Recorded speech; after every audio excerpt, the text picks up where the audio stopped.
इरादा हमने, हर बच्चा स्कूल जाएगा, स्कूल जाएगा हर बच्चा, शिक्षा का अधिकार पाएगा।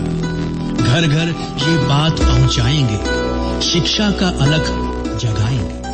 इसी संदेश व संकल्प के साथ यूनिसेफ और समग्र शिक्षा उत्तर प्रदेश पेश करते हैं ये कार्यक्रम जन पहल। ऐसी सीढ़ी रोशन होती जिससे हर पीढ़ी। आज माता पिता ने है ठानी, विद्यालय समिति में भागीदारी है निभानी, भागीदारी है निभानी। कल की दुनिया तुम्हारी है बच्चों, तुम ही हो देश का भविष्य। शिक्षित और स्वस्थ तुम्हें बनाने का आज हमने किया है निश्चय। भाइयों और बहनों, दुनिया भर में बच्चों को सेहत का अधिकार दिए जाने की बात चल रही है और जानते हैं यहाँ बच्चों की सेहत का मतलब है तन से सबल और मन से बुद्धिमान, कुशल और निपुण बच्चे जो रखते हैं दुनिया भर का ज्ञान। और बच्चों के भविष्य की इसी कल्पना को अनिवार्य शिक्षा के जरिए सच करने की एक कोशिश है शिक्षा का अधिकार अधिनियम, जिसे हमारे देश में 2010 में लागू किया गया। अच्छा, तो विद्या बेटी प्रोग्राम शुरू भी कर दिया। अरे काकी, पहुँच गई आप। सच कहूँ, आप पहुँची नहीं तो मुझे प्रोग्राम शुरू करना ही पड़ा। अरे तो अच्छा किया ना। चल, अब तुम बात पूरी करो अपनी। हाँ काकी, लेकिन मैं अपने सुनने वालों को ये तो बता दूं कि जन पहल कार्यक्रम के इस सफर में मेरे साथ रहेंगी हमारी काकी। तो भाई मैं भी तुम सबको जय हिंद कहती हूँ। भाई अब तुम अपनी बात को आगे बढ़ाओ, मैं भी कुछ न कुछ उसमें जोड़ती जाऊंगी। हाँ काकी, तो मैं बात कर रही थी हमारे देश में लागू शिक्षा के अधिकार अधिनियम की, जिसके तहत 6 से 14 वर्ष तक के देश के हर बच्चे की निःशुल्क प्रारंभिक शिक्षा को अनिवार्य बनाया गया है और विकलांग बच्चों तथा लड़कियों की शिक्षा के लिए विशेष कोशिश किए जाने की बात कही गई है। विद्या बेटी, ये अधिनियम तो बहुत ही बढ़िया है, पर इसे सफल बनाने की भी कुछ बातें पूरी होनी चाहिए। हाँ काकी, इस अधिनियम को सफल बनाने के लिए जो जरूरी बातें हैं उन्हीं में से एक है देश के हर सरकारी स्कूल में विद्यालय प्रबंध समिति यानी SMC का गठन। विद्या बेटी, इस समिति में तो स्कूली बच्चों के माता पिता भी शामिल होते हैं। हाँ काकी, बच्चों के माता पिता या अभिभावक शामिल होते हैं तो SMC द्वारा अपनी जिम्मेदारियाँ सही ढंग से निभाना बहुत ही जरूरी है। और हमारे कार्यक्रम जन पहल का उद्देश्य यही है कि SMC से जुड़ी जानकारियाँ सुनने वालों तक पहुँचाएं ताकि इसकी जिम्मेदारियों को सही ढंग से तो तुम सरपट दौड़ती हुई इस प्रोग्राम में आ रही काकी। लो, चंदू भी मेरे पीछे पहुँच गया यहाँ। भाई तुम सब लोग एक एक करके क्यों पहुँच रहे हो यहाँ? अच्छा, तो अगली बार इकट्ठे आ जाएंगे। तुम कहोगी विद्या बहन तो 2-4 औरों को भी ले आएंगे। तो क्या तुम अगली बार भी आओगे चंदू? अरे विद्या बेटी, इस चंदू को भी किसी तरह एडजस्ट कर ले इस प्रोग्राम में। हाँ। मना करेगी तो बहुत सर खाएगा ये। हाँ, तुम तो इसे जानती ही हो ना। ठीक है चंदू, बैठ जाओ इधर। बैठ गया। हाँ तो काकी और चंदू, हमारे इस कार्यक्रम के जरिए ये प्रेरणा जगती है कि स्कूल में पढ़ने वाले बच्चों के माता पिता और अभिभावक SMC की बैठकों में हिस्सा लें, स्कूल की समस्याओं के बारे में बात करें और मिलकर उनका हल निकालें। पर विद्या बहन, माता पिता ने तो अपने बच्चों को स्कूल में दाखिल करवा दिया तो उनका काम तो हो गया खत्म। अब स्कूल की समस्याएं सुलझाने की बात या तो स्कूल वाले जाने या सरकार।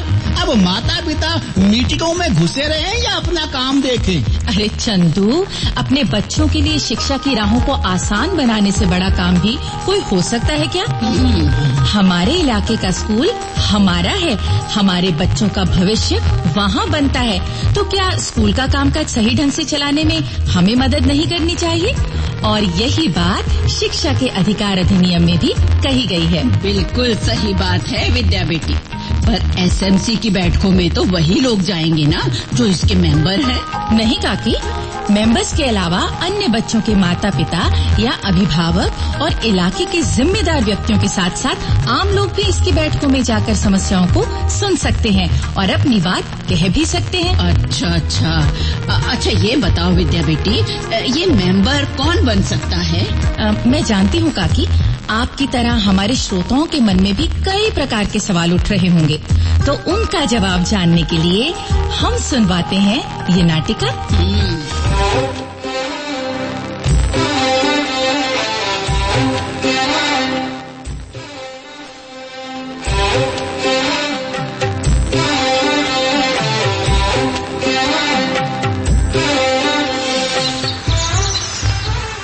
अरे वाह सुखलाल, हाँ?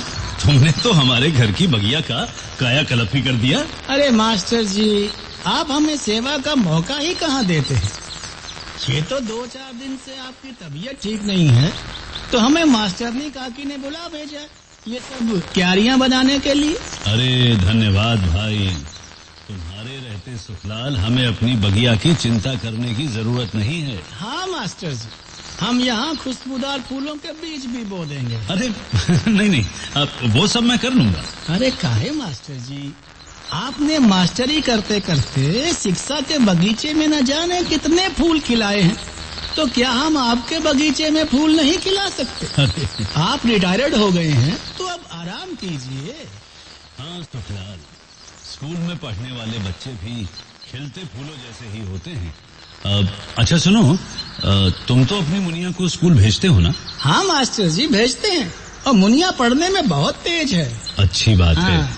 अब तुम अपने टोले के बाकी बच्चों को स्कूल भेजवाओ, उनके माता पिता से कहकर।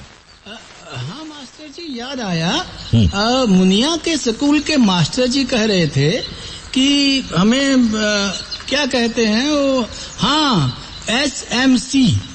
एसएमसी में भागीदारी निभानी चाहिए। वो बोले कि हम उनके मेंबर बन सके हैं। हाँ सुखलाल, एसएमसी मतलब स्कूल मैनेजमेंट कमेटी, यानी विद्यालय प्रबंध समिति। स्कूली बच्चों के माता पिता को स्कूल के प्रबंध में इस प्रकार भागीदारी निभानी ही चाहिए। आखिर तुम्हारी मुनिया और उस जैसे दूसरे बच्चों को स्कूल में स्वच्छ, सुरक्षित और पढ़ाई लिखाई में रुचि पैदा करने वाला वातावरण तो चाहिए ना। और वो जो इस समिति का मेंबर बनने की बात बोले, देखो मैं तुम्हें इस समिति के गठन की बात बताता हूँ। बैठ जाओ इधर। हाँ, अब ध्यान से सुनो। जी हाँ, बताइए। देखो सुखलाल, एसएमसी का गठन और इसके द्वारा अपनी जिम्मेदारियां पूरी करनी इसलिए जरूरी है ताकि हमारे देश के जो बच्चे अभी तक स्कूल नहीं जा पाए हैं वो भी इस समिति के प्रयत्नों से स्कूल जाएं, और वो स्कूल में जाकर नियमित रूप से पढ़ाई तभी कर पाएंगे जब उन्हें वहां हर प्रकार की सुविधा मिलेगी, और ये सुविधाएं एसएमसी अपने प्रयत्नों से पूरी कर सकती है। लेकिन ये समिति बनती कैसे है? अरे सब्र कर सुखलाल, बता रहा हूँ। तो ऐसा है कि एसएमसी के गठन के लिए स्कूल का मुख्य अध्यापक, स्कूल में पढ़ने वाले बच्चों के माता पिता और अभिभावकों की एक आम सभा बुलाते हैं, और उसमें एसएमसी के गठन के लिए हर कक्षा से कम एक बालक के माता पिता तथा अनुसूचित जाति, अनुसूचित जनजाति तथा अन्य पिछड़े वर्ग के बालकों के माता पिता को चुना जाता है। अच्छा मास्टर जी, इस समिति में कुल कितने सदस्य होते हैं? सुखलाल, समिति के कुल 15 सदस्यों में से 11 सदस्य उस स्कूल में पढ़ने वाले बच्चों के माता पिता या अभिभावक होते हैं। और बाकी मेंबर कौन कौन होते हैं? देखो, इनमें एक सदस्य ग्राम पंचायत, नगर पालिका या नगर परिषद जैसी स्थानीय संस्थाओं द्वारा मनोनीत यानी तय किया जाता है, तथा एक सदस्य नर्स या एएनएम होती है। उस पर तो बच्चों की सेहत की देखभाल की जिम्मेदारी होती होगी ना? हाँ। और एक सदस्य जिला मजिस्ट्रेट द्वारा नामित लेखपाल होता है, जो मुख्य रूप से स्कूल की जमीन से जुड़े मामले निपटाता है।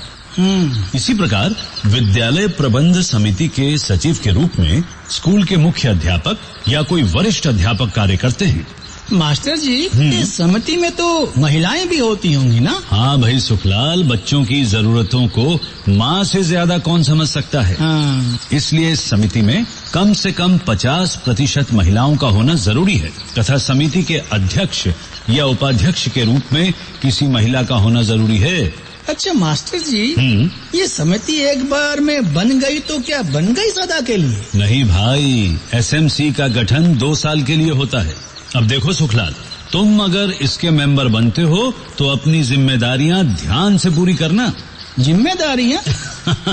अरे चिंता मत करो, उनके बारे में भी मैं तुम्हें बता दूंगा। आखिर हम सब ने मिलकर ही तो स्कूल की एसएमसी को आगे बढ़ाना है। हाँ मास्टर जी। क्यों काकी, मन में उठने वाले सवालों का जवाब मिला कि नहीं? हाँ बेटी, कुछ जवाब तो मिल गए। बाकी आने वाले प्रोग्रामों से भी हमें मिलते रहेंगे। ठीक कहा ना भाइयों बहनों, अब हमारा हर प्रोग्राम तुम जरूर सुनना। हाँ भाइयों बहनों, क्योंकि हर प्रोग्राम में हम आपको सुनवाएंगे आपकी पसंद के लोकगीत।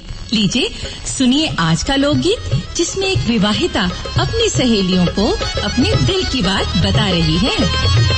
मेरो बाल में सूबेदार सूबेदार मोबे हुक्म चलावे घड़ी घड़ी।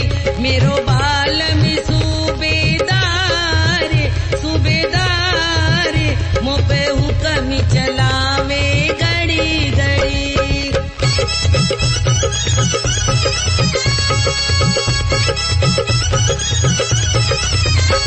मेरा ससुराल लाड़ लड़ावे है, सासू का कहने पुगावे है। मेरा ससुराल लाड़ लड़ावे है, सासू का कहने पुगावे है। ना करे तकरार। और काकी, अब हम सुन लेते हैं ये प्रेरक संदेश। हाँ जी, मैं मेरठ का विद्यासागर हूँ जी, रिटायर्ड हेडमास्टर हूँ। तो ये जो शिक्षा का अधिकार अधिनियम है ना जी, इसके लागू होने के बाद देश के अन्य भागों की तरह उत्तर प्रदेश में भी बच्चों को पढ़ाने लिखाने के लिए जागरूकता आई है जी। मैंने खुद अपने कार्यकाल में निजी तौर पर इस बात पर ध्यान दिया कि विद्यालय में प्रवेश पाने वाले बच्चों की संख्या बढ़े, लेकिन हमें बहुत अधिक सहयोग मिला तो विद्यालय की प्रबंध समिति की तरफ से। अरे चंदू, तू कहीं सो तो नहीं गया? अरे इतनी देर तक तो चुप ना रहे है तू। काकी, मैं सोच रहा था कि मुझे भी गांव के घर घर जाकर कहना चाहिए कि अपने बच्चों को स्कूल पढ़ने के लिए भेजो। चलो जी, पहले प्रोग्राम में ही अकल आ गई तुझे। पर मैं जाकर क्या खास बात बोलूं सबको? चंदू, तुम उन्हें एक बात तो जरूर बोलना कि जब परिवार का कोई बच्चा स्कूल से पढ़ लिख कर आता है तो वो सारे परिवार को शिक्षित करता है। अब उस दिन अपना काशी स्कूल का काम कर रहा था, तभी उसके पिता आए और भूख के मारे एकदम खाने को बैठ गए। तब काशी ने उन्हें टोका, नहीं पिताजी, जाइए पहले अच्छी तरह हाथ धोकर आइए। हमारे मास्टर जी कहते हैं कि खाने से पहले और शौच के बाद साबुन या राख से हाथ धोने की आदत परिवार को बीमारियों से दूर रखती है। जानते हैं फिर क्या हुआ? अरे काशी के बाप को अपने नन्हे मास्टर जी की बात माननी ही पड़ी होगी। हाँ, तो मतलब जो बच्चा स्कूल में पढ़ने लिखने जाए वो पूरे घर को पढ़ा लिखा बनाए। भाइयों बहनों, अगर आप अपनी बात हम तक पहुंचाना चाहते हैं या विद्यालय प्रबंध समिति के बारे में कोई जानकारी चाहते हैं या कार्यक्रम के बारे में कोई सुझाव देना चाहते हैं तो इस पते पर लिखें। हमारा पता है समग्र शिक्षा उत्तर प्रदेश, सर्व शिक्षा अभियान ऑफिस, विद्या भवन, प्रथम तल, फर्स्ट फ्लोर, निशांतगंज, लखनऊ 226007। तो अब जन पहल के अगले कार्यक्रम तक विद्या और अपनी काकी और अपने चंदू को आज्ञा दीजिए। जय हिंद। शिक्षा प्रगति की ऐसी सीढ़ी रोशन होती जिससे हर पीढ़ी